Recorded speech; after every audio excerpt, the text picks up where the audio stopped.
এখানে একটি চিড়িয়াখানায় কয়েকটি ভালুককে খাবার দূর থেকে চালিয়ে খেতে দিচ্ছিল আর ভালুক খাবার লুফে দিচ্ছিল, কিন্তু অপরদিকে থাকা একটি ভালুক হাত দিয়ে ইশারা করে হয়তো বলতে চেয়েছিল, আরে ভাই এদিকে একটু নজর দিন।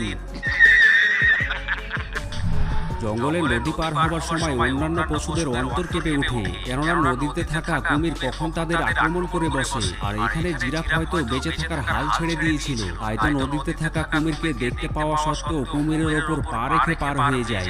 আমার মাথার মধ্যে রক্ত টকবক করে ফুটতাছে, তরে কই তাকে পথ ছাইরা খাড়া, নইলে গেলে একটা অঘটন ঘটে যাবে।